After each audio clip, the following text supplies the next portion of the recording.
улуу акын Алыкул Осмоновдун жаркын элесине арнап жазган өзүмдүн ырымды окуп берейин.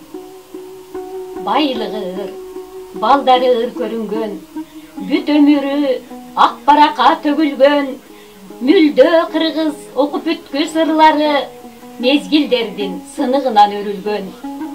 Курдаш болуп Абдырасул Мидинге, түгөл байлар бирге чыккан темине, замандашы аалы берип жардамын, темир кулда жол көрсөткөн кезинде.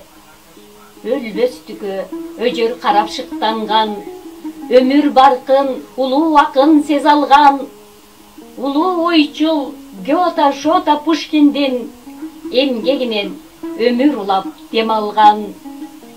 Акын өзүн сын көз менен караган, кең пейилдүү ачык болгон ал адам, тээ алысты көрө билип өлбөсдөй, кайра кайтып жолугаарын аңдаган.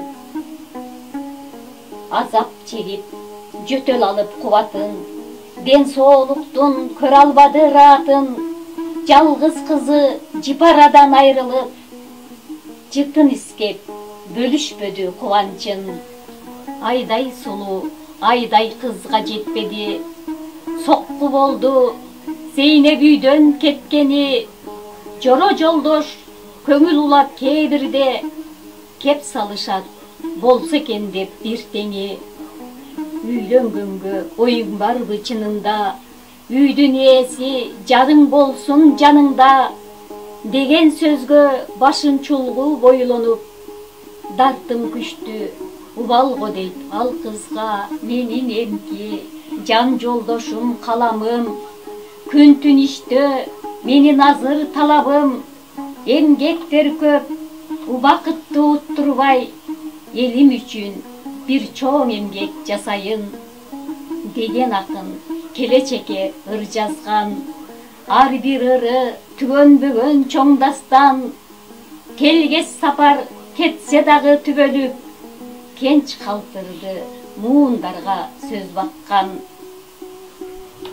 Жалгыз басып жүрөгүнө сыр каткан, көңүлү сууз жан дүйнөсүн муң баскан, улуу акындын уул ордуна калтырган, жолун улар ырлар калды из баскан.